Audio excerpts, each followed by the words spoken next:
Hello everyone, welcome to get concept. इस particular video में मैं आपको जो R V O N L I N 2021 में इलेक्ट्रिकल ब्रांच का जो पेपर हुआ था उसके मेमोरी बेस्ड क्वेश्चन के बारे में यहाँ पर जानेंगे।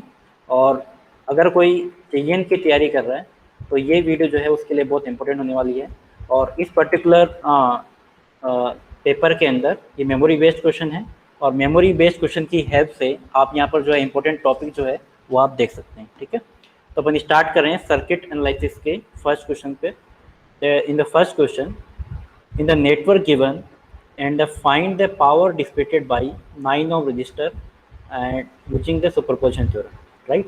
तो आपको एक सर्किट गिवन है, इस पर्टिकुलर सर्किट में आपको इस पर्टिकुलर 9 ओम रेजिस्टेंस में पावर पूछ रहा है, राइट? और कौन सी थ्योरम यूज लेनी है? सुपरपोजिशन। आप चाहो तो कोई दूसरी थ्योरम भी यूज में ले सकते हो या फिर केसीएल के भी अप्लाई कर सकते हो, राइट? बट अगर मैं सुपरपोजिशन थ्योरम यहाँ पे अप्लाई करता हूँ तो suppose first in the first case first, if we apply 28 voltage source, right? और मैं 28 वोल्टेज सोर्स अप्लाई करता हूँ तो यहाँ पर जो 14 एम्पियर करंट सोर्स है, इंडिपेंडेंट करंट सोर्स है, ये ओपन सर्किट की तरह बिहेव करेगा। तो what is the circuit? 28 volt and 5 ohm and resistance is 9 ohm, right? And the current flowing through this resistance, suppose that is I dash. So I dash equal to 28, total resistance 5 and 9, that is 14.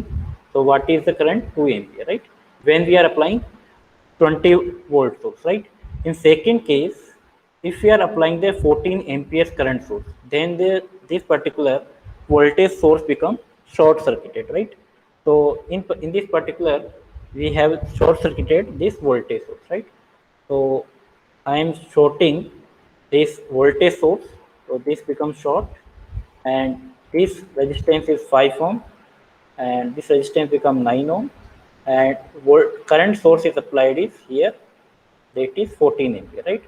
And we are finding out this current, and suppose this current is I double dash, right? And if you are applying current division rule, so 5 divided by 5 plus 9 into 14, right? So 5, 14 and 14 cancel out. What will be the current? Current is and 5 ampere, right? So current flowing through this particular 9 ohm is equal to, so according to the superposition theorem, total current I is equal to I dash plus I double dash, right? So total current is given by 5 plus 2, that is 7 ampere. And what will be the power? Power equal to I square RL, right? And resistance is 9 ohm, right? So I is 7 square and R become 9, right? So 49 into 9. So approximately the power is equal to 441 volt. So what will be the answer? 441 volt, A option, right? This is a memory based question. ऐसा भी हो सकता है कि ये question के answer जो है डिफरेंट हो सकते हैं, बट आपके पास जो क्वेश्चन जो है वो सेम रहेगा, right? So option number A is correct. This is the first question. सबसे पहले अपन सर्किट के जितने भी क्वेश्चन हैं उनके बारे में डिस्कस करेंगे, उसके बाद में अपन डिस्कशन करेंगे मेजरमेंट के क्वेश्चन, राइट? तो सर्किट के क्वेश्चन जो है सबसे ज़्यादा आए हैं, तो सबसे पहले उन्हीं के बारे में डिस्कशन करेंगे। Second question is that find the maximum power transfer to the load RL। इस पर्टिकुलर लोड RL में आपको मैक्सिमम पावर ट्रांसफर करेंगे, right? So according to the maximum power transfer, that is RL equal to RTH, and maximum power is given by the VTH square equal to 4 RTH, right? और VTH is the open circuit voltage, जैसे VOC square upon 4 RTH, right? So suppose first we will find the VTH, right? So for VTH, if this particular 80 ampere and 3 ohm are in series parallel, and we are connected, we are transforming this particular combination into series circuit, right? So voltage source is given by 80 into 3, 240 volt. So this is the 240 volt, is 240 volt, right? And this resistance is 3 ohm, right? So I am connecting here 240 voltage source and 3 ohm, right? And here 9 ohm, and then 6 ohm, this is the 6 ohm, and this is the 4 ohm, right? This is the open circuit, right? This is the open circuit voltage or the VTH, right? This is the open circuit voltage, right? and this in this particular open circuit voltage, that current flowing through this 4 ohm is equal to 0, right? So there will be no current flowing through this 4 ohm, so voltage across this 4 ohm is equal to 0. So we can replace here 4 ohm because the voltage source become 0, right? So if we are applying here, if the total voltage source is 240 and that voltage applied at 6 ohm, then we can apply here voltage division rule, right? So VOC equal to 6 upon 6 plus 9 plus 3. I am applying here voltage division rule, right? Total voltage is 240. So 6 upon 6, 9, 15 plus 3, 18 into 240, right? So if you have cancel out this particular term, 18 6 into 3, that is VOC become 80 volt or the VTH become 80 volt. So this is the 80 volt is the VOC, open circuit voltage. Then we will find the RTH, right? So for RTH, we remove this circuit, right? RL, right? If we remove this circuit, RL resistance, then we find the RTH, right? And this particular current source become open circuit. So circuit becomes 3 ohm, 9 ohm, and 6 ohm, right? And this becomes 4 ohm. And this is we are assuming that RT, right? This 3 and 9 ohm become in series. So series combination of 3 and 9 is 12 ohm. So 12 and 6 are in parallel, right? So 12 into 6 and 12 plus 6, right? And 4 ohm in series, that it become the RT, right? So 72 divided by 18, that is 4, and 4 plus 4 equal to 8. So RTH become 8 ohm and VOC become 8 volt. So we can apply it here, maximum power equal to VOC square upon 4 RTH. So VOC become 80 volt, so 80 square divided by 4 into 8, right? So this will comes out to be 200. So 200 watt is the correct answer. So what will be the option? 200 watt. तो यहाँ पर सिर्फ मैंने अपने क्या apply किया है, सिर्फ ये फॉर्मूला अप्लाई किया. तो मैंने VOC फाइंड कर लिया पहले, फिर मैंने RTH फाइंड कर लिया और यहाँ पर आप 200 वोट पे आप टिक कर सकते हो, right. So this is the second question, right. तो सर्किट से बहुत सारे क्वेश्चन आए हैं, ये सेकंड क्वेश्चन है. उसके बाद में अपन चलते हैं थर्ड क्वेश्चन पे, ठीक है. Third question is I1 equal to 2V1 plus 2V2 and I2 equal to 2V1 plus 3V2. ये किसकी इक्वेशन है? ये वाई पैरामीटर की इक्वेशन है, राइट. वाई पैरामीटर की आप इसी तरह से क्वेश्चन लिखते हो. And in this question it is asking about impedance Z12, right.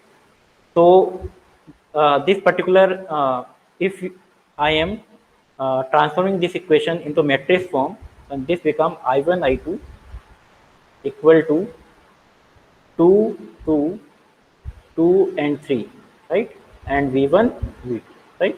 So this particular impedance admittance matrix, so if we are finding out Z12, so Z matrix is given by Y inverse, right. So I am finding out this particular matrix in inverse, and inverse matrix is given by adjoint of Y equal to mode of Y, right, determinant of Y. So first we'll calculate the determinant. So determinant of Y equal to 3 into 6, 3 into 2 is 6 minus 4. So determinant equal to 2. Then we find the adjoint matrix. So adjoint of Y equal to coefficient matrix, the transpose, right, transpose of coefficient matrix. So first coefficient is 3 with positive sign, second coefficient is 2 with negative sign, and second row first column, that is 2 with negative sign, that is minus 2, and second row second column, that is 2 with positive sign, right. So this is the Y matrix or the determinant matrix, right. This becomes 3, right. 2 2 and 2 and 3, right, and this become this second matrix is become 2, right. Then transpose of this particular matrix, 3 minus 2 and minus 2 2, right. I am here transpose of this particular matrix, right, and Y inverse is given by the adjoint of Y divided by determinant of A. So we can divide the determinant means this 2, that this particular matrix become 1.5. अगर मैं 2 से divide करूँ तो 1.5 आएगा, that is -1 -1 और 1, right. That is the Y matrix. and y matrix equal to nothing but the z matrix, that is z11, z12, z21, z22. अब इस question में आपको z12 पूछा है, राइट? तो z12 यहाँ पर कितना हो जाएगा? z12 is -1, right? तो z12 become, if you are comparing this particular matrix, so z12 becomes -1. So answer is -1. So we can put here -1, right? तो यहाँ पर सर्किट के बहुत सिंपल से क्वेश्चंस आए, सिर्फ आपको क्वेश्चंस को रीड आउट करना और इजी से आपको करना है, राइट? ठीक है, तो वीडियो को आप लाइक कर दीजिए और अपने दोस्तों के साथ शेयर भी कर दीजिए, ताकि ये जो सारे क्वेश्चन जो हैं सबको पता लग सके और जेईई में है आपको हेल्प मिल सके, राइट? उसके बाद में next question is if 240 voltage source is connected with 30 ओम, ठीक है? मैंने 240 वोल्टेज सोर्स यहाँ पे कनेक्ट किया, 240 वोल्ट, और यहाँ पे मैंने 30 ओम रेजिस्टेंस कनेक्ट कर रखा है, राइट? उसके बाद में unknown resistance R is connected in parallel with 30 ओम। ये फर्स्ट केस हुआ। सेकंड केस में क्या कर रहा है, दैट इज 240 वोल्ट एंड 30 ओम को इसने इसके साथ में पैरेलल में कनेक्ट कर दिया है आर, ठीक है? तो मैंने आर पैरेलल में कनेक्ट कर दिया है। उसके बाद में resistance so that the current increases to 3 times then calculated value, right? तो यहाँ पर करंट कितनी आ गई है, I equal to 240 divide by 30, तो 240 को आप जब 30 से डिवाइड करोगे कितना आएगा, 8 एम्पियर। यहाँ पर 8 आ गया, तो 3 टाइम्स का मतलब कितना हो गया, 2 into 3 that is 24।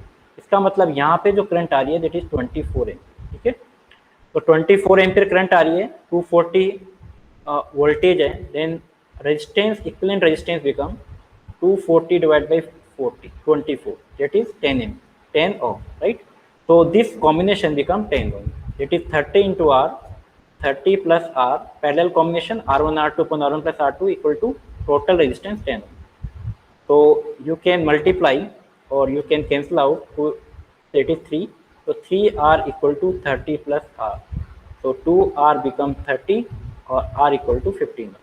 So in this question it is asking about the resistance. So what is the value of resistance? It is 15 ohm. So correct answer is 15 ohm. Right? हो सकता है यहाँ पर ऑप्शन यहाँ पर डिफरेंट हो सकते हैं, बट यहाँ मेमोरी बेस्ड क्वेश्चन है, तो आपके सामने सिर्फ और सिर्फ मैं करेक्ट आंसर बता रहा हूँ, ठीक है? तो 15 ओम यहाँ पे करेक्ट आंसर होगा। नेक्स्ट क्वेश्चन पे चलते हैं। उसके बाद में नेक्स्ट क्वेश्चन है, the number of in this particular graph network has 8 branches and 5 nodes, right? And find the number of independent loops, right? तो सबसे पहले मैं बता दूँ, अगर आपको नोड अगर आपको पूछता है, नोड से आप देखें, अगर आपको नोडल इक्वेशन चाहिए, राइट? तो उसके लिए होता है n-1, बट आपको एक लूप या मेश चाहिए, लूप या मेश अगर फाइंड करना है तो उसके लिए फॉर्मूला होता है b माइनस n+1, ठीक है? तो ब्रांच मतलब b यहाँ पर वैल्यू है 8, n मीन्स नोड यहाँ पर 5 है, सो b that is branch 8 minus 5 plus 1, कितना आ गया 4।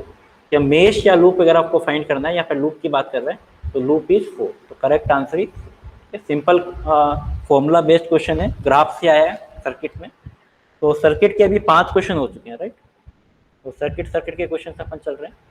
ये बहुत अच्छा क्वेश्चन आया है। इसके अंदर current in the current coil end voltage across the potential coil, एक आपके पास वोल्टमीटर है, इसके अंदर आपको करंट गिवन है और एक आपको वोल्टेज गिवन है, right? And current is given by 1 + 2 sin ωt and Vt is 2 + 3 sin ωt, right? And find the reading of voltmeter, ठीक है? Find the reading of voltmeter. So if we find the wattmeter means power reading, right? So power is given by that if you are considering two equation, V equal to V0 plus V RMS Vm sin ωt and I equal to I0 Im sin ωt, right? So formula is V0 I0 plus Vm Im divided by 2. That is a formula, right? And then another term, then we add another term, right? So this is the formula for the power. एक तरीका तो ये है कि आप इसको multiply कर दो, मल्टीप्लाई करने के बाद में सबका एवरेज निकाल दो, राइट? एक तरीका ये डायरेक्टली आप फॉर्मूला अप्लाई कर सकते हो। तो P equal to V0 I0, so V0 is 2 and I0 is 1. So 2 into 1 and plus Vm is 3 into 2 divided by 2. तो यहाँ पर 2 से 2 कैंसिल आउट हो गया, यहाँ पे कितना आंसर आ गया power is equal to 2 + 3 equal to 5 volt. तो answer is become 5 volt. It is very simple question, ये फॉर्मूला बेस्ड पर आया क्वेश्चन, तो आप डायरेक्टली आप टिक कर सकते हो 5 वोल्ट। तो 5 volt is the correct answer. तो नेक्स्ट क्वेश्चन इज, आपको यहाँ पर 3 इम्पिडेंस दे रखा है and 3 impedance are connected in parallel. 3 impedance आपके पैरेलल में कनेक्टेड है इस तरीके से। वहाँ पर डायग्राम भी गिवन था, 2 हेनरी, 6 हेनरी या 12 हेनरी, राइट। इनका आपको इक्विवेलेंट, आपको इंडक्टेंस आपको फाइंड करना है। तो L equivalent is given by parallel combination 1/L1 1/L2 + 1/L3, right. तो 1/2 + 1/6 + 1/12, LCM इज 12। इसको डिवाइड करोगे तो 6 आएगा, इसको डिवाइड करोगे that is 2 and that is 1, right. तो 6 + 2 + 1 दैट इज 9/12, ठीक है।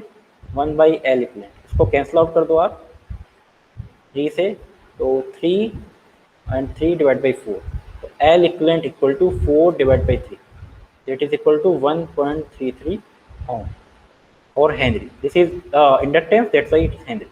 तो answer is 1.33। It is a very simple question, ये इक्विवेलेंट इंडक्टेंस पे बेस्ड क्वेश्चन आया, तो सिंपल आप यहाँ पर 1.33 आंसर हो जाएगा, ठीक है। उसके बाद में find the total reactance if the frequency is 10 kilohertz. आपको फ्रीक्वेंसी दे रखी है 10 किलोहर्ट्ज और आपको ये सर्किट गिवन है, इस सर्किट से आपको इक्विवेलेंट इंडक्टेंस निकाल, राइट। तो this 2 inductance L1 and L2 are in series, तो overall inductance is given by the L1 + L2, तो 40 + 20 इट इज 60 मिली हेनरी इस इंडक्टेंस। और अब ये बात कर रहा है रिएक्टेंस की, तो reactance is equal to XL equal to omega L equivalent और 2 pi F L equivalent, right. तो 2 पाई into F is 10 kilohertz, that is 10 to the power 4, right. So 10 to the power 4 into that is F into L equivalent is 60 millihenry, means 10 to the power -3, right. So 10 to the power 4 and 10 to the power -3 is 2 pi into 60 into 10, that is 600, right. तो 600 को multiply करोगे 1200 into 3.14, right. तो ये आपके सामने option आ जाएगा 3168, it is right. तो ये आपके सामने ओवरऑल इंडक्टेंस यहाँ पर फाइंड होगी, राइट। तो ओवरऑल इंडक्टेंस 3768 हो, तो आंसर आपका हो जाएगा ए ऑप्शन, ठीक है। तो इस तरीके से आप जो है ये क्वेश्चन कर सकते हो। यहाँ पर डायरेक्टली जो है ओमेगा एल जो फॉर्मूला जो है इंडक्टेंस का उसके ऊपर बेस्ड है। उसके बाद में आपके पास सामने जो क्वेश्चन है वो इंस्ट्रूमेंटेशन के ऊपर बेस्ड है। अब नेक्स्ट क्वेश्चन जितने भी आएंगे वो आपके इंस्ट्रूमेंटेशन पे बेस्ड है, ठीक है। तो फर्स्ट क्वेश्चन है what is the unit of sensitivity. तो सेंसिटिविटी इस unit is either ampere inverse, इस यूनिट में भी अपन फाइंड करते हैं, या फिर ओम अपॉन वोल्ट में भी बात करते हैं। ओम यहाँ पर किलो भी हो सकता है, मेगा भी हो सकता है। तो यहाँ पर यूनिट या तो ओम पर वोल्ट होनी चाहिए या फिर एम्पियर इनवर्स होनी चाहिए। तो यहाँ पर देखो एम्पियर इनवर्स तो कुछ दे नहीं रखा है, ओम पर वोल्ट दे रखा है, ठीक है। तो किलो ओम हो या ओम हो एक ही बात है। तो आंसर इज ए, तो आंसर यहाँ पे ए हो। इंस्ट्रूमेंटेशन का क्वेश्चन है।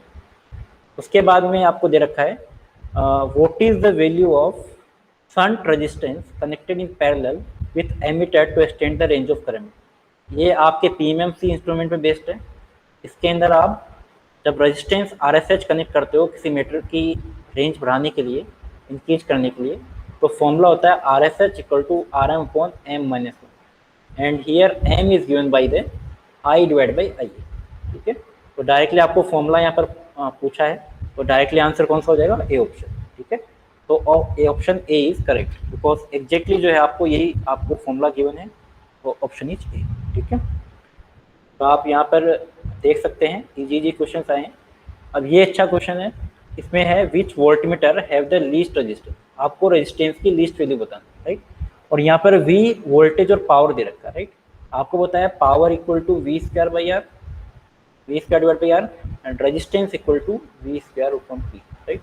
अब यहाँ पर आपको वोल्टेज गिवन है और पावर गिवन है, राइट। बट यहाँ पर आपको एक एक कैलकुलेट नहीं करना है, या तो आप एक एक कैलकुलेट करो तब इजीली आप रेजिस्टेंस इंडिविजुअल फाइंड कर सकते हो, बट आपको ऑप्शन इस तरीके से दे रखे हैं तब इजीली आप एक मेथड लगा सकते हो। रेजिस्टेंस की वैल्यू मिनिमम कब होगी, right, when the value of resistance will be minimum, जब आपके पास वोल्टेज जो है मिनिमम हो, इट इज मिनिमम, और जो पावर की वैल्यू जो है वो मैक्सिमम हो, ठीक है, तो आपके पास रेजिस्टेंस जो है मिनिमम हो जाएगा, ठीक है। तो यहाँ पर देखो वोल्टेज की वैल्यू सबसे मिनिमम कौन सी है, वोल्टेज की मिनिमम वैल्यू कौन सी है 110, ठीक है, और पावर की मैक्सिमम वैल्यू कितनी है सब में, पावर की मैक्सिमम वैल्यू भी देखो इसी ऑप्शन में आ रही है, ठीक है, इसका मतलब ऑप्शन करेक्ट होगा। तो वोल्टेज की वैल्यू 110 वोल्ट सब में मिनिमम है, और पावर की वैल्यू 200 वोल्ट सब में मैक्सिमम है, राइट, ये मैक्सिमम ये मिनिमम, इसका मतलब ऑप्शन कौन सा हो गया मेरे पास, ऑप्शन हो गया, तो ऑप्शन इज ए ऑप्शन, तो ए ऑप्शन इज करेक्ट आंसर। तो इस तरीके से आप फाइंड कर सकते हो, वरना आप एक एक वैल्यू कैलकुलेट करो तो आपके पास जो है टाइम जो है आपके पास सिर्फ 60 मिनट है, ठीक है, और आपके पास 60 क्वेश्चन है, तो इसमें आप कम से कम 5 मिनट अगर आप लगाओगे तो बाकी क्वेश्चन आप नहीं कर सकते हो, तो इसलिए आप जो है ये जो डायरेक्टली जो है ट्रिक यूज में लेके आप कर सकते हो, ठीक है। तो यहाँ पर आप इसको आप इजीली कर सकते हो। उसके बाद में नेक्स्ट क्वेश्चन है, ये भी इंस्ट्रूमेंटेशन का क्वेश्चन है, इसमें आपको एक कोयल दे रखा है, कोयल कंसिस्ट ऑफ 2000 टन, तो value of N is 2000 and copper wire having a cross sectional area of 0.8 centimeter square, that means 0.8 millimeter square, so for millimeter square we converted into meter square, multiply 10 to the power minus 6, that is meter square, तो आप सबको एक unit में change कर दो, right, and mean length पर ton, आपको पर टन की लेंथ दे रखी है, राइट, 80 सेंटीमीटर, राइट, तो 80 लेंथ पर टन, राइट, और अगर आपको सेंटीमीटर गिवन है तो मल्टीप्लाई कर दो -2 से, और पर टन है इसका मतलब मल्टीप्लाई किससे करना पड़ेगा 2000, there are total number of turn is 2000, तो this is the length, right, this is the length, इसको आप शॉर्ट में भी आप लिख सकते हो 80 इंटू 10 की पावर -2 इंटू 2000, राइट। उसके बाद में आपको गिवन है resistivity of copper, resistivity denoted by rho, तो रो वैल्यू ऑफ 0.02 आपको माइक्रो में दे रखा है, तो 10 टू पावर -6, राइट। उसके बाद में आपको फाइंड करना है रेजिस्टेंस, रेजिस्टेंस आपको फाइंड करना है, ठीक है, उसको मल्टीप्लाई कर दो, सबसे पहले आप 10 टू पावर 3 है और 10 टू पावर 4 है, तो 8 से मल्टीप्लाई करोगे तो 1610 तो इसका आ जाएगा और 10 इसका आ जाएगा, तो कितना हो गया 1600 मीटर। तो यहाँ पर आप फॉर्मूला अप्लाई कर दो, R equal to rho L by A, rho की वैल्यू यहाँ पर कितना है 0.02 10 टू पावर -6 इंटू, इसके बाद में यहाँ पर L की वैल्यू 1600 मीटर डिवाइडेड बाई ए की वैल्यू आपको दे रखी है 0.8 इंटू 10 की पावर -6, राइट, और 10 की पावर -6 यहाँ पर कैंसिल आउट हो गया, ठीक है, और यहाँ पर रेजिस्टेंस आपके पास आ गया, इसको मल्टीप्लाई करोगे 1600 से, यहाँ पर कितना आ जाएगा 32, राइट, 32 डिवाइड बाई 0.8, इसको आप डिवाइड करोगे, एक मल्टीप्लिकेशन 1 0 ऊपर चला गया, कितना आ गया 40, तो आंसर आपके पास आ जाएगा 40, ठीक है। तो यहाँ पर इजी क्वेश्चन है, डायरेक्टली फॉर्मूला बेस्ड है, बट इसमें थोड़ी कैलकुलेशन ज़्यादा है, तो इस क्वेश्चन में हो सकता है आपको 2 मिनट लग जाए क्वेश्चन को सोल्व करने के लिए, ठीक है। कुछ क्वेश्चन आपको सिर्फ 10 सेकंड में कर सकते हो, कुछ क्वेश्चन आप 2 मिनट से ज़्यादा लगा सकते हो, ठीक है।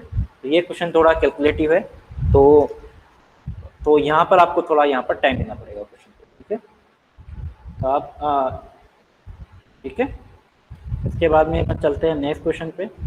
The spring controlled MI voltmeter draws a current of 5 milli ampere, ठीक है, आपको MI टाइप इंस्ट्रूमेंट दे रखा है, उस पर 5 मिली एम्पियर पे करंट कितना है, सॉरी डिफ्लेक्शन कितना है 60 डिग्री, तो for 5 milli ampere deflection is 60 degree, right, and if it draws a current of 2 milliampere, then find the reading, means they find the deflection, right, deflection यहाँ पे पूछा है, so there are two conditions, so for MI type of instrument or the voltmeter we know that the theta proportional to I square, right, so if we applying here, so theta 2 upon theta 1 equal to I2 upon I1 square, right, यही होगा, तो theta 2 find करना है, theta 1 is 60 degree, और यहाँ पर I2 की value कितनी है 2 और I1 5 मिली, मिली से मिली कैंसिल आउट हो जाएगा, तो theta 2 equal to 60 into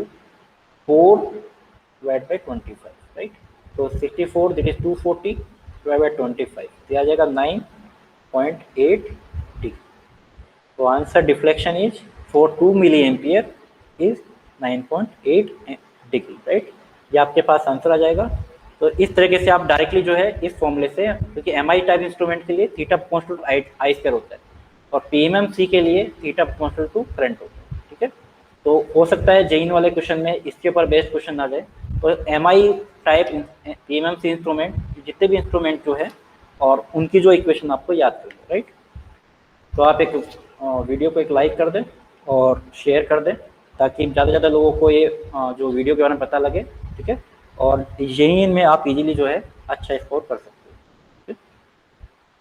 then instrument having primary responsible for loading effect, right. तो लोडिंग इफेक्ट के लिए जब भी हम बात करते हैं किसी भी इंस्ट्रूमेंट के लिए, तो उस पर्टिकुलर इंस्ट्रूमेंट की आपकी सेंसिटिविटी जो होती है बहुत कम होनी चाहिए, राइट। तो answer is directly memory based question, तो answer is low sensitivity. Next question is very important. In PMMC type instrument this damping is used, that is eddy current damping, right. It is very simple question, memory based question, that answer is eddy current damping. So answer for this particular question answer is eddy current. तो instrumentation से बहुत सारे question आए हैं, आप देख सकते हो। वापस से देखो, एक और इंस्ट्रूमेंटेशन का क्वेश्चन है। An ammeter can be converted into voltmeter into a voltmeter by connecting, ठीक है। जब भी आप किसी, ये एमीटर की जगह मिली एमीटर आया था, इसमें यहाँ पर क्वेश्चन में मिली एमीटर था, इसको वोल्टमीटर में आपको कन्वर्ट करना। तो उसके लिए कन्वर्ट करने के लिए आपको अगर एमीटर के साथ में आप मिली एमीटर के साथ में अगर आप हाई रेजिस्टेंस अगर आप कनेक्ट करोगे इसमें सीरीज में, तभी यहाँ पर कुछ वोल्टेज ड्रॉप जो है डेवलप होगा, राइट। तो यहाँ पर आंसर होगा हाई रेजिस्टेंस इन सीरीज, ठीक है। तो ये जो है अच्छा क्वेश्चन आया, क्योंकि आप इसको अगर लो रेजिस्टेंस चेंज करोगे तो उसके बाद सफिशिएंट वोल्टेज ड्रॉप नहीं आ पाएगा, राइट। तो दैट हाई रेजिस्टेंस फॉर, क्योंकि यहाँ पर जो रेंज जो है मिली एमीटर की, राइट। तो मिली एम्पियर से अगर लो रेजिस्टेंस आप कनेक्ट कर दोगे सीरीज में तो आपको वोल्टेज आपको लो मिलेगा, राइट। वोल्टेज बहुत कम मिलेगा, आपको हाई रेजिस्टेंस यहाँ पे कनेक्ट करना पड़ेगा वोल्टमीटर में चेंज करने के, right. That is the instrumentation question. अब देखो इंस्ट्रूमेंटेशन के कितने सारे क्वेश्चन है। एक और क्वेश्चन आया है, 1 milli ampere meter is converted into 1 ampere and ammeter by connecting shunt resistor, right. Just मैंने अभी फॉर्मूला बताया था आपको, मीटर रेजिस्टेंस इज 100 ओम। तो आपको दे रखा है कि आर मीटर रेजिस्टेंस की वैल्यू दे रखी है 100 ओम, राइट। और करंट की आपको वैल्यू दे रखी है 1 एम्पियर और मीटर की जो करंट जो है उसकी आपको वैल्यू दे रखी है 1 मिली। तो R S H equal to R M upon M minus one, right. और M is equal to I upon I, right. तो m equal to I upon I M, तो i इज इक्वल टू 1 और i मतलब 10 to power -3, तो 1000, value m is 1000। तो R S H equal to R M is 100 divide by 1000 minus 1, तो 100 divide by 999, ठीक है। तो मल्टीप्लाई इसको डिवाइड करोगे तो 0.1 1000 हो जाएगा, 0.1001 के अप्रोक्सीमेटली ये आंसर आपका आ जाएगा शंट रेजिस्टर। तो देखो ऑप्शन में भी एक ही ऑप्शन दे रखा आपको 0.1, बाकी सब 0.1 से छोटे हैं या फिर बड़े। तो आंसर क्या हो जाएगा 0.0100। तो ये कुछ इस पे आपके दो क्वेश्चन आए, एक तो आपको फॉर्मूला पूछा है और एक आपको यहाँ पर न्यूमेरिकल दे दिया। तो एक ही टॉपिक पर दो क्वेश्चन यहाँ पे इंस्ट्रूमेंटेशन में आ गए।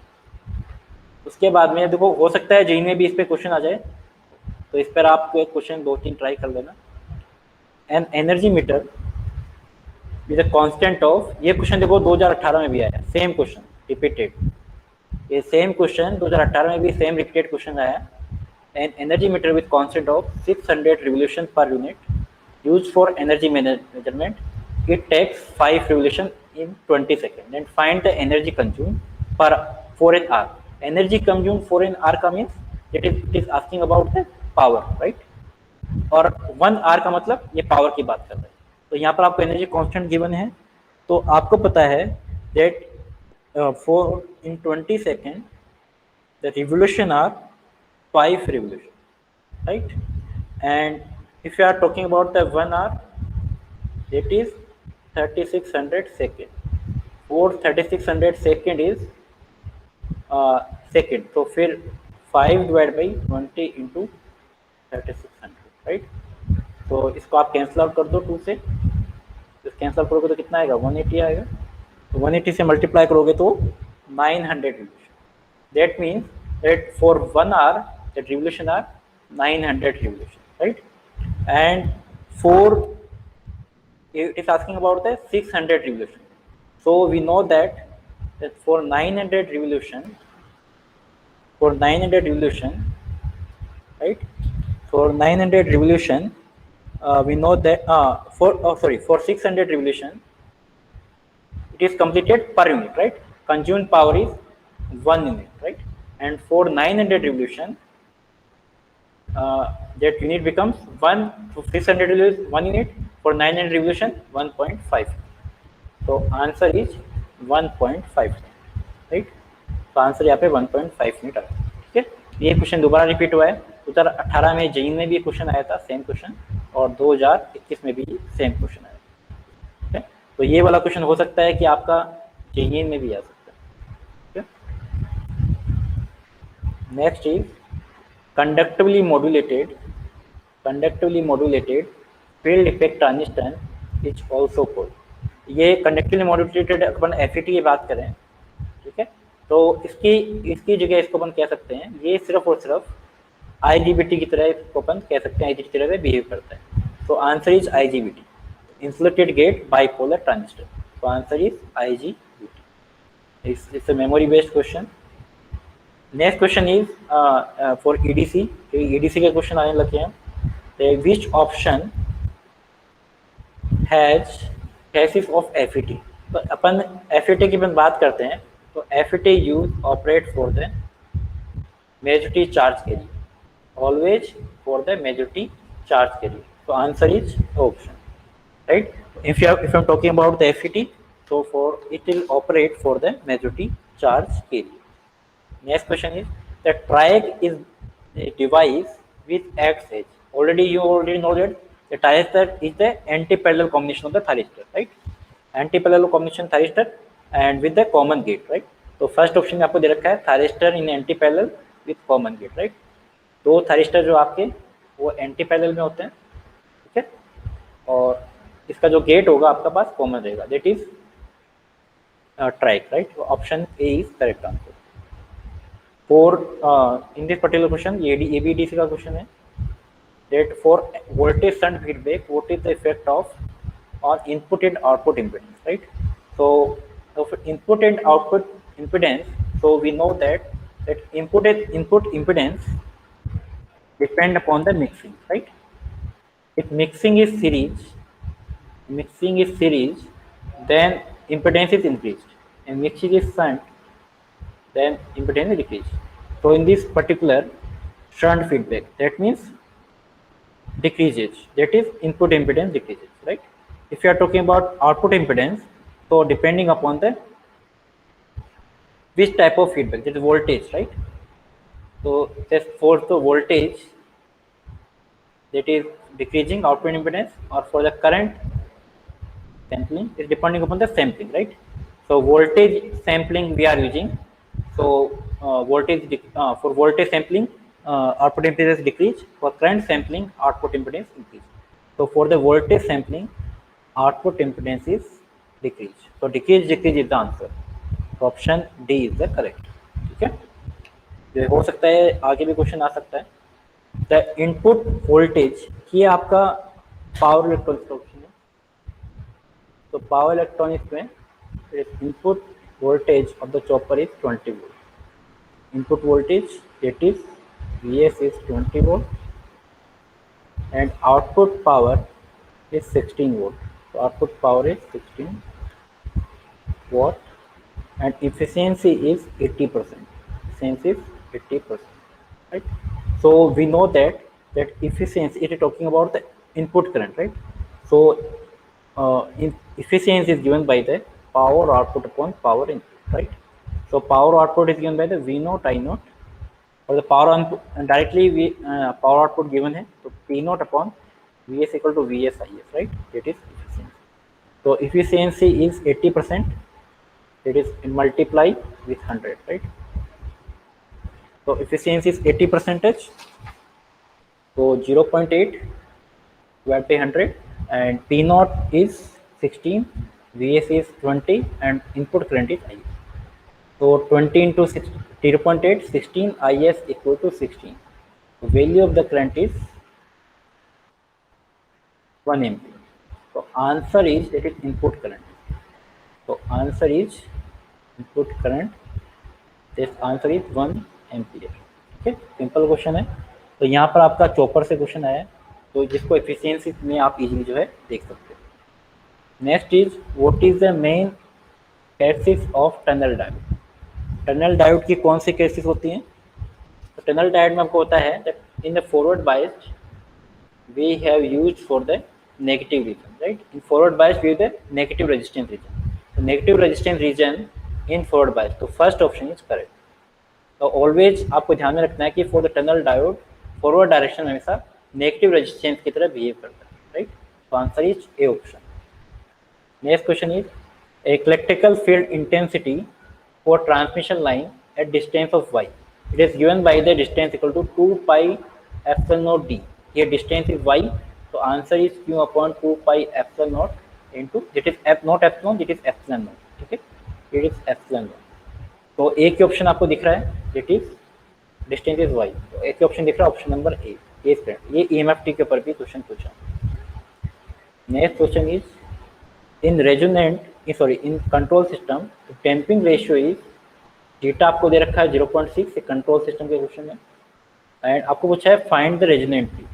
तो resonant peak is given by the 1/2 zeta root 1 minus zeta square. तो 1/2 zeta that is 0.6 root 1 minus zeta square 0.6 square. तो 0.2 into 0.2 1.2 and 1 minus 0.6 square, that is 0.36 or 0.64, and 0.6 square root of 0.64, that is 0.8, right? So and this values comes out to be 1.041. So answer is 1.041. The option is correct. यहाँ पर resonant peak पूछा, तो resonant peak का आप directly जो है formula apply कर सकते हो यहाँ पे. ठीक है, उसके बाद में चलते हैं, एट इन एम्पलीफायर, एडीसी का क्वेश्चन है. ये भी कंट्रोल सिस्टम का मान सकते हैं आप, एडीसी का भी मान सकते हो. ठीक है, with the negative feedback the bandwidth end voltage gain is, right. तो नेगेटिव फीडबैक के लिए जब आप बात करते हो, तो जब भी अपन ओपन लूप की बात करते हैं, ओपन लूप का गेन सपोज ए है. ठीक है, तो क्लोज लूप जैसे मैंने फीडबैक लगाया, तो फीडबैक के साथ फीडबैक क्या होगा, 1A/1 + A बीटा. तो आपके पास 1/A बीटा जो है डिवाइड हो जाता है. तो आपका जो गेन जो है वो यहाँ पे डिक्रीज होगा, राइट. जब भी आप नेगेटिव फीडबैक लगाओगे तो गेन आपका क्या होगा, डिक्रीज होगा. तो गेन आपका डिक्रीज होगा. तो फर्स्ट ऑप्शन सी ऑप्शन नहीं हो सकता है, गेन यहाँ पर सेम है. डी ऑप्शन भी नहीं हो सकता है, गेन सेम है. तो यहाँ पर दो ऑप्शन दे रखे हैं, यहाँ डिक्रीज दे रखे हैं, डिक्रीज दे रखा है. इन दोनों में हो सकता है, राइट. अब ये बात कर रहा है बैंडविड्थ की. तो गेन और बैंडविड्थ का प्रोडक्ट एक दूसरे के इन्वर्स प्रोपोर्शनल होता है. अगर गेन इंक्रीज होगा तो डिक्रीज होगा, और गेन का डिक्रीज होगा तो बैंडविड्थ क्या होगी, इंक्रीज होगी. तो यहाँ पर गेन आपका डिक्रीज हो रहा है, तो बैंडविड्थ क्या होगी, इंक्रीज होगी. इतने फैक्टर्स है, right. So option number A is the correct answer, क्योंकि इसमें बैंडविड्थ क्या हो रही है, डिक्रीज हो रही है, और गेन क्या हो रहा है, सॉरी बैंडविड्थ इंक्रीज हो रही है और गेन क्या हो रहा है, डिक्रीज हो रहा है. Option A is the correct option, because gain is inversely proportional to bandwidth. Next question is, in negative feedback control system, control system का क्वेश्चन है, if open loop gain is 1000. आपके पास ओपन लूप ट्रांसफर फंक्शन जो है उसकी value दे रखी है, उसको जी मान रहे हैं, जी की वैल्यू दे रखी है 1000, और क्लोज लूप गेन की वैल्यू कितनी दे रखी है, एच की वैल्यू उसके पास कितनी है, 10 है. Sorry not H, close loop transfer function. तो क्लोज लूप ट्रांसफर फंक्शन की वैल्यू दे रखी है आपको 10. ठीक है, फीडबैक फैक्टर एच की वैल्यू फाइंड करो. तो close loop transfer function is given by G/1 + GH, right. तो close loop transfer function is 10 equal to value of G is 1000 divided by 1 + 1000 into H. H is the feedback factor. तो यहाँ पर आप multiply कर दो, तो multiply करोगे तो 10 से यहाँ पर कैंसिल आउट कर दो, तो 1 + 1000 H equal to 100 राइट. तो value of H equal to 99 divide by 1000, तो वैल्यू इज 0.099। तो आपके पास फीडबैक फैक्टर यहाँ पे आ जाएगा, this is the feedback factor. ठीक है, तो फीडबैक फैक्टर इज 0.099। अब देखो दोनों में यहाँ पर 2 जीरो है और यहाँ पर 1 जीरो है, तो ऑप्शन आपका एक करेक्ट होगा, ये नहीं होगा। ठीक है, ऑप्शन ए इज करेक्ट होगा। उसके बाद में ये भी कंट्रोल सिस्टम का क्वेश्चन है। कंट्रोल सिस्टम में बहुत सारे क्वेश्चन आए हैं। Find the corner frequency of the given transfer function. ये आपको ट्रांसफर फंक्शन गिवन है। जब भी आपको कॉर्नर फ्रिक्वेंसी फाइंड करनी होती है, तो कॉर्नर फ्रिक्वेंसी के लिए जो आप फाइंड करते हो दैट इज 1 इस तरह से इस फॉर्मेट में होता है, 1/s/ω1 की power n, 1/s to the power ω2 to the power n. That is a form of the corner frequency, right? This ω1, ω2 are the corner frequency, right? Corner frequency.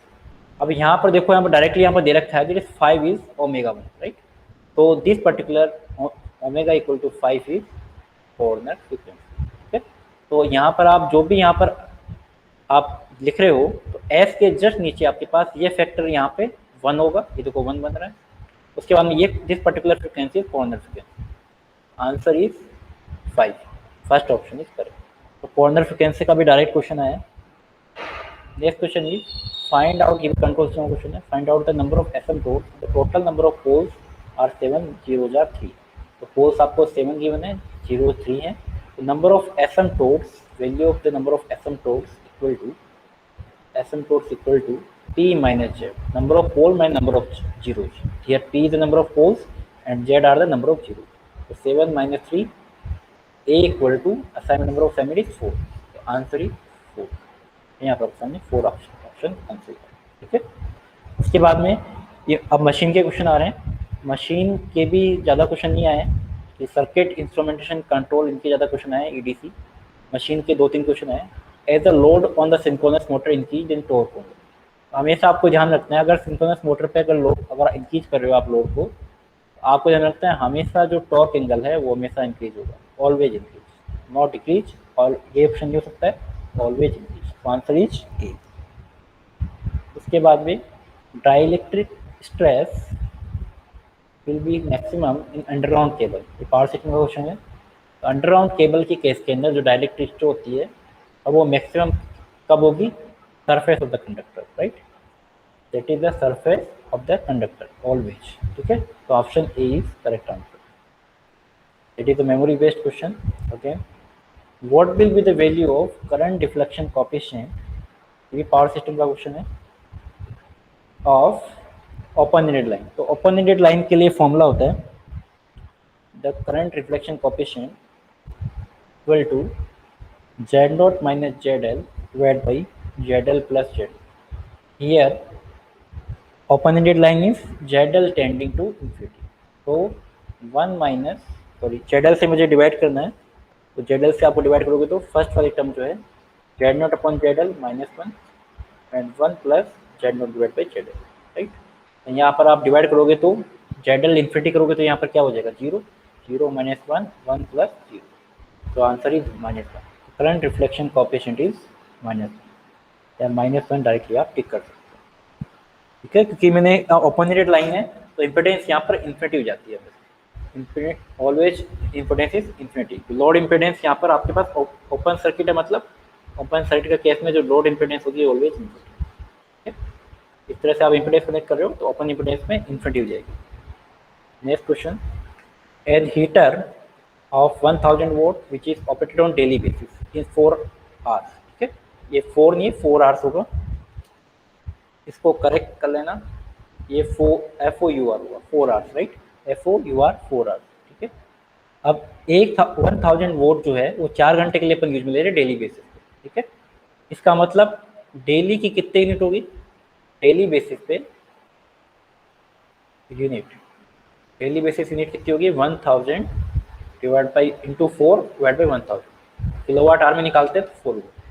एक दिन की जो यूनिट जो है 4 यूनिट है। ठीक है, अब यहाँ पर कितनी यूनिट खर्च हो रही है? 35 पैसे पर किलोवाट। एक यूनिट की वैल्यू आपको देखिए 35 पैसे। Calculate the cost, right? Then for 30 days, तो 30 डेज के लिए मेरे पास यूनिट होगी 30 इंटू 4 120 यूनिट। ठीक है, 120 यूनिट। अब यहाँ पर 1 यूनिट की कॉस्ट है, 1 यूनिट की कॉस्ट मेरे पास है 0.35 रुपीज़, ठीक है।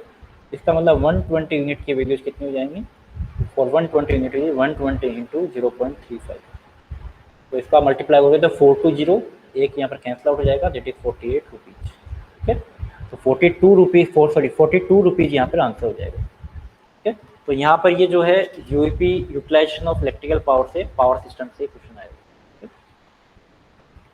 उसके बाद में नेक्स्ट क्वेश्चन है द फंक्शन ऑफ इक्वलाइजरिंग। ये तो आपको सबको पता है, the function of equalizer ring is to reduce the sparking. Sparking को रिड्यूस करने के लिए अपन काम में लेते हैं, ब्रशेस पे अनइक्वल डिस्ट्रीब्यूशन के लिए काम में नहीं लेते हैं, ठीक है। ए और बी ऑप्शन है, तो बी यहाँ पर नहीं होगा, बी नहीं होगा तो बोथ ए बी नहीं होगा, तो आंसर कौन सा होगा, ए ऑप्शन करेगा। Next question is the only disadvantage of field control method for controlling the speed of DC shunt motor. तो डीसी शंट मोटर का क्या एडवांटेज होता है, वो कम्यूटेशन को इफेक्ट करता है, राइट, एडवर्सली इफेक्ट है commutation, option A is correct answer, ठीक है। ये मशीन का क्वेश्चन है।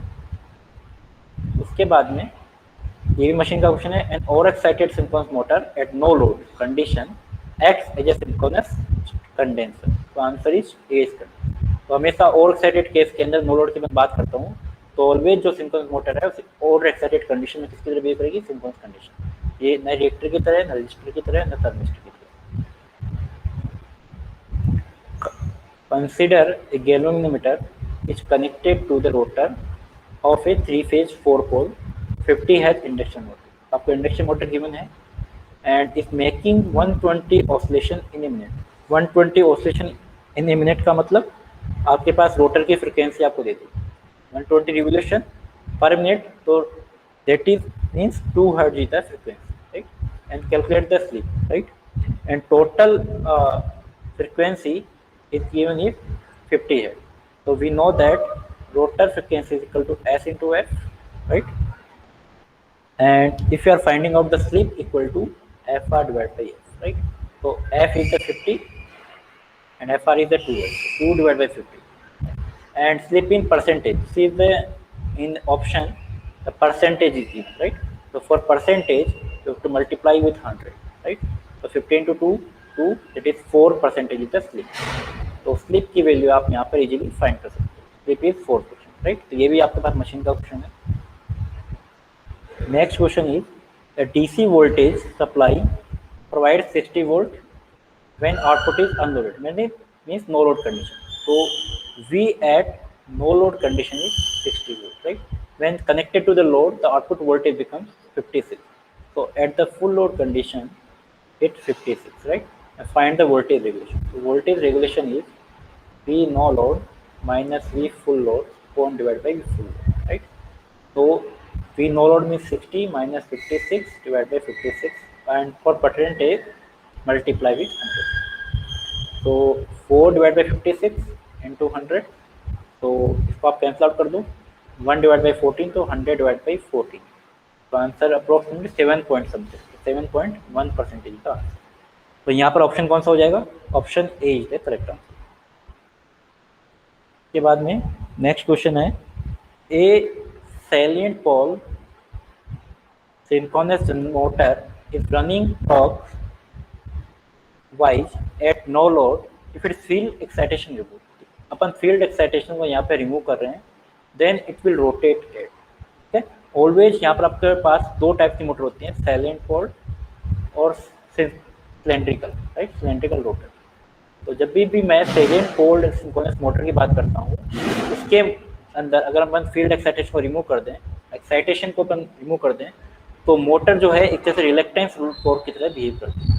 आंसर डायरेक्टली क्या हो जाएगा, रिलक्टेंस टॉर्क, राइट। और इसमें ये भी रखा है motor due to reluctance torque first option, तो आंसर क्या हो जाएगा, A option is the right answer. और ये मैंने क्वेश्चन आपको बता दी हैं, इसके अलावा और क्वेश्चन भी आपको बता देता हूँ, 2-3 क्वेश्चन और बाकी हैं। The spring material used in A spring control device should not have the property, कौन सी प्रॉपर्टी नहीं होनी चाहिए, इसमें ये नहीं पूछा क्या होनी चाहिए। तो आपके पास जो है नॉन मैग्नेटिक होना चाहिए, लो टेम्परेचर कोएफिशिएंट भी होना चाहिए, लो स्पेसिफिक रेजिस्टिविटी भी हो सकती है, बट इसमें ऑल अबव आंसर हो जाता, बट ये प्रॉपर्टी नहीं हो सकती। लो टेम्परेचर कोएफिशिएंट हो सकता है बट हाई टेम्परेचर कोएफिशिएंट नहीं हो सकता है, ठीक है। ये इनकरेक्ट है। तो all of the above answer नहीं होगा, बहुत सारे student all of the above करके हैं, आंसर क्या हुआ, सिर्फ ए ऑप्शन। उसके बाद में ACSR conductor, next question is ACSR conductor having same steel strands surrounded by 25 aluminium conductors will be specified as. तो जब भी आप इसको स्पेसिफाई करते हो तो पहले आप एल्यूमिनियम कंडक्टर लिखते हो, उसके बाद में स्टील स्ट्रैंड रखते हो। तो आंसर क्या होगा, 25:7 होगा। कुछ स्टूडेंट 7/25 पे टिक करके हैं, जो कि गलत है। आंसर क्या होगा, 25/7। तो answer is A option is correct answer. ठीक है, ये सही नहीं होगा, ये गलत है। उसके बाद में नेक्स्ट क्वेश्चन है and condenser method is use for, and condenser method always use for the medium transmission line. Option A is the correct. हमेशा किसके लिए होता है, मीडियम ट्रांसमिशन लाइन के लिए। ठीक है, ये ऑप्शन इज करेक्ट।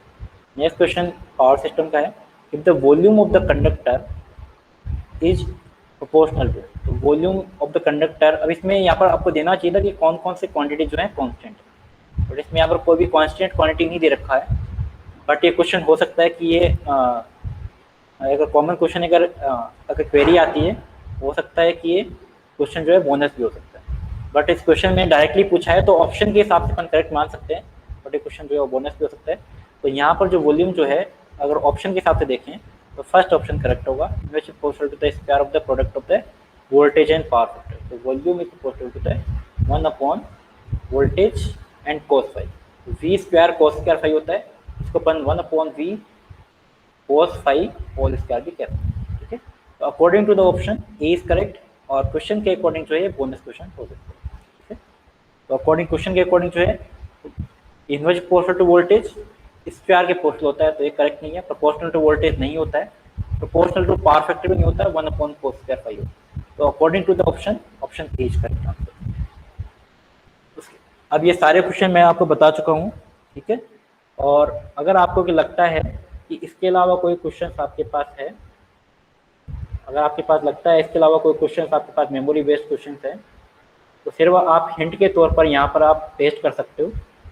ठीक है, हिंट के तौर पर आप यहाँ पर कमेंट कर सकते हैं। ठीक है, आप कमेंट कर दीजिए, और अगर आपको वीडियो अच्छा लगा है तो लाइक भी आपको करना है और इसको शेयर भी करना है। और अगर आपको लगता है कि मैंने जो क्वेश्चन आंसर बताए हैं इनमें कोई आपको लगता है कि कोई गलत है, या फिर हो सकता है कि ऑप्शन मैंने गलत ली हैं, तो आप चैट बॉक्स में आप बता सकते हो, मैं और इसको इम्प्रूव करूँगा। ठीक है, बट आपको ये क्वेश्चन कोई और क्वेश्चन लगते हैं, और क्वेश्चन यहाँ पर चैट बॉक्स में आप बताओ, और लाइक जरूर करें, शेयर करें, सब्सक्राइब करें चैनल को। और एक दो क्वेश्चन और मैं बता दूँ आपको। एक क्वेश्चन जो है सर्किट का क्वेश्चन आया था, तो सर्किट के क्वेश्चंस में t = 10 सेकेंड पर आपको फाइंड करना था वोल्टेज अक्रॉस द कैपेसिटर। ठीक है, इस तरह का इस क्वेश्चन आया था, वोल्टेज अक्रॉस द कैपेसिटर। ठीक है, इस तरह का क्वेश्चन था। यहाँ पर आपके सामने एक वोल्टेज सोर्स था, अब वैल्यू मुझे याद नहीं है, यहाँ पर रेजिस्टेंस था, और यहाँ पर ये स्विच लग रखा था, ये स्विच था, यहाँ पर एक कैपेसिटर।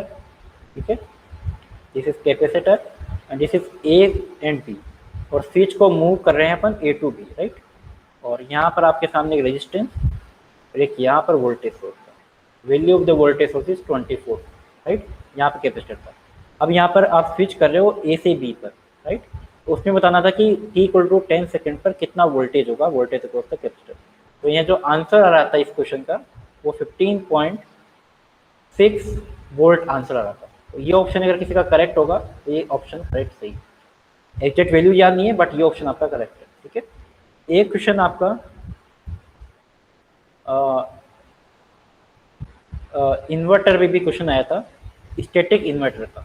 ठीक है, एक क्वेश्चन आपका स्टैटिक, अगर इसका पूरा आपको क्वेश्चन मालूम है तो आप चैट बॉक्स में आप लिख सकते हो। ठीक है, ये क्वेश्चन 2-3 क्वेश्चन और मेरे को पता चले हैं, तो यह आपको मैंने बता दिया। अगर और कोई क्वेश्चन आपको पता चलता है तो आप बताएं। ठीक है, और वीडियो को लाइक जरूर करें, शेयर करें, सब्सक्राइब करें चैनल को। धन्यवाद।